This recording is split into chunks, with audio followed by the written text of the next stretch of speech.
حضور سے پہلے یہ لوگ اپنی بچیوں کو دفنا رہے تھے. یہ لوگ زمانہ جہالیت میں تھے. ان کے قریب سے سکندر بھی گزرا تھا, نظر تک نہیں ڈالی اس نے. الیگزینڈر گزرا تھا عرب سے, یہ کون بدو کھیل رہے, ونڈرنگ عربز, بیدوائنز, کیمل ڈرائیورز, اونٹ چراتے ہوئے بدو, یہ کہہ کے چلا گیا تھا. رومنز بھی آئے تھے, انہوں نے کہا یہ کون ہے, یہ 1/3 یورپ کا بنتا ہے, 3 طرف سے گھرا ہوا ہے سمندر میں, کون لوگ ہیں یہ؟ بچیوں کو دفنا رہے ہیں, آپس میں لڑ کے تباہ ہو رہے ہیں. پڑھائی لکھائی نام کی نہیں ہے. بلادری لکھتا ہے پورے عرب میں 10 سے 15 لوگ تھے جو پڑھنا لکھنا جانتے تھے. ان کو کون دیکھے گا؟ گزر گئے, کسی نے دیکھا تک نہیں. Nobody has given them a second look.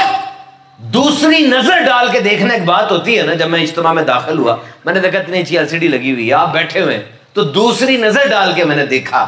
ہوتی نا دوسری نظر ڈال کے دیکھنا. عرب کو دوسری نظر ڈال کے کوئی نہیں دیکھتا تھا کیا دیکھنے کے لیے. اور انہی کے درمیان 12 ربیع الاول کو نبی برحق صلی اللہ علیہ وسلم کی آمد ہوئی. اور حضور کے وصال کو 100 سال بھی نہیں گزرے. یہ جو سب سے پیچھے کھڑے تھے دنیا میں سب سے آگے کھڑے ہو گئے. یہ اتنے سے تھے, اتنے بڑے ہو گئے. So small went that big. Ignorable became most noticeable. Ignore کر رہے تھے, سب سے آگے آگے کھڑے ہو گئے. حضور کے مکتب سے پڑھا ہوا, آپ کی UET صرف انجینئر بنا رہی ہے, آپ کا میڈیکل کالج صرف ڈاکٹر بنا رہا ہے, آپ کا CA کا ادارہ صرف اکاؤنٹنٹ بنا رہا ہے. اور حضور کا بھی ایک ادارہ تھا, یونیورسٹی تھی, صفا. And that was a residential university. وہ رہائشی ادارہ تھا. سہیب روم سے آئے ہیں, بلال حبش سے آئے ہیں, انٹرنیشنل یونیورسٹی بن گئی. اور ادھر سے پڑھ کے کوئی گیا, دنیا کا سب سے بڑا جرنیل بنا. 7-8 سال سے لڑتے جا رہے تھے بیزنٹائن اور رومن امپائر. 2 سپر پاور سے لڑ کے خالد بن ولید نے 6 سے 7 مہینے میں دونوں کو اڑا کے رکھ دیا سنگل ہینڈڈلی. کس مکتب کے پڑھے تھے؟ حضرت علی رضی اللہ تعالیٰ کے سینے پہ ہاتھ رکھ کے علاقہ فرماتے ہیں, اللہ اس سینے کو علم و عرفان سے, نور سے بھر دے. صحابی کہتے ہیں ہم نے علی کو دیکھا, مولا کائنات کھڑے ہو کر کہہ رہے تھے سنو لوگوں, قیامت تک جس معاملے کے بارے میں پوچھنا ہے علی ادھر کھڑا بتا دے گا. سعید بن مسیب کہتے ہیں صحابہ میں علی کے علاوہ کسی کے پاس ایسی بات نہیں تھی کہ کہہ سکتا کہ جو پوچھنا ہے پوچھو مجھ سے. کس مکتب کے پڑھے تھے؟ عمر فاروق اعظم رضی اللہ تعالیٰ عنہ آ کر کہتے یا رسول اللہ مجھے اپنی جان کے سوا سب سے زیادہ پیارے ہیں آپ. سننا, مجھے اپنی جان کے سوا سب سے زیادہ پیارے ہیں آپ. میرے آقا علیہ الصلوۃ والسلام نے فرمایا عمر جب تک میں تجھے تجھ سے زیادہ پیارا نہ ہو جاؤں, میں تجھے تجھ سے زیادہ پیارا نہ ہو جاؤں, ایمان تیرا کامل نہیں ہو سکتا.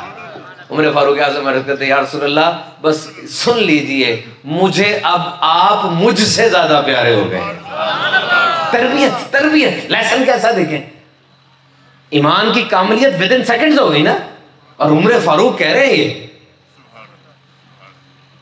وہی ابو بکر صدیق کی تربیت دیکھو کہ جب آقا علیہ الصلوۃ والسلام کا وصال ہوا نا, حضور, میں کہتا ہوں وہ بندہ جو حضور کو نہیں مانتا نا, ہماری تو جان ہے, ایمان کی جان ہے, ہمارا تو کوئی سوال ہی نہیں ہے نا.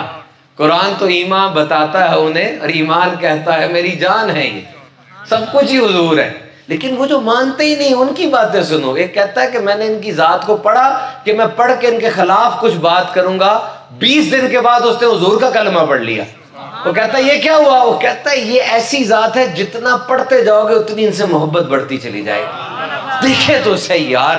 اسی طرح حضور اکرم صلی اللہ علیہ وسلم معاشرے میں رہتے تھے نا, مطلب جسم انسانی کے ساتھ بشریت کے لباس میں رہتے تھے, یعنی سو ٹروتھفل, انتہائی سچے.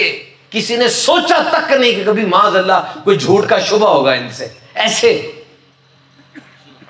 نیور بریچڈ اے ٹرسٹ, آج تک کبھی کسی کا عہد نہیں توڑا. آلویز اسپوکن سافٹلی, ہمیشہ نرم لہجے سے بات کی. وہ جو غلام ان کے پاس آئے کبھی ان پر ہاتھ نہیں اٹھایا, اور وہ اپنے باپ کو چھوڑ دیتے تھے, کہتے تھے ان کا در میں چھوڑ کے باپ کے ساتھ نہیں جاؤں گا. تو صحابہ نے جب وصال ہوا حضور پاک صلی اللہ علیہ وسلم کا، صحابہ ایک دم ڈسٹرب ہو گئے تھے نا، مطلب ڈسٹرب ہو جاتا بندہ، ہم کیا تھے، کہاں پہنچا دیا اور کیا بن گئے ہم، اور اب ان کا وصال ہو گیا، ہم کیا کریں گے؟ عمر فاروق اعظم نے تلوار نکال لی تھی، غلبہ تھا، جوش تھا عشق مصطفیٰ کا، اور کہا جو کہے گا حضور کا وصال ہو گیا میں گردن اڑا دوں گا اس کی۔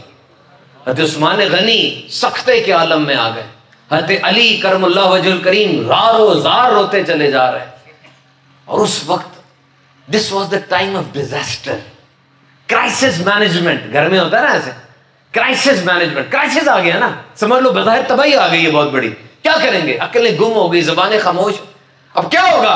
ہم کیا تھے، کہاں تک انہوں نے پہنچا دیا، اور حکم بھی دیا کہ میرے دین کو آگے پہنچاؤ، اب ہم کیا کریں گے؟ اور اس حالت میں ابو بکر صدیق آتے ہیں، آ کر دونوں مبارک آنکھوں کے درمیان بوسہ دیتے ہیں اور کہتے ہیں آپ کی وفات اور حیات دونوں پاکیزہ ہے، سن لو، جو محمد صلی اللہ علیہ وسلم کی عبادت کرتا تھا سن لے، آپ کا انتقال ہو گیا، وصال ہو گیا ہے، اور جو اللہ کی پرستش کرتا تھا وہ سن لے، اللہ زندہ ہے، اس سے موت نہیں ہے۔ لیکن باہر عمر فاروق اعظم بہت زیادہ جلال میں تھے، آپ کہہ رہے تھے ٹھہرو ٹھہرو، حضور ابھی اللہ سے باتیں کرنے گئے، جس طرح موسیٰ علیہ السلام گئے تھے، بھی واپس آ جاتے ہیں، مطلب پیار محبت کا ایک بات تھی۔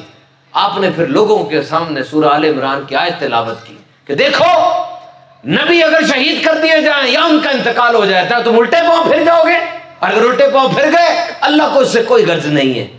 صحابی کہتے ہیں عمر فاروق کی زبان اقدس سے نے آیت سنی، ہمیں لگا پہلی بار ہم یہ آیت سن رہے، اس کا مطلب ہم پہ آشکار ہونا شروع ہو گیا، اور ہمیں ہمارے منہ کے اوپر یہ آیت جاری ہو گئی، ہمیں پتہ چلا واقعی وصال ہو گیا ہے۔ تربیت دیکھو،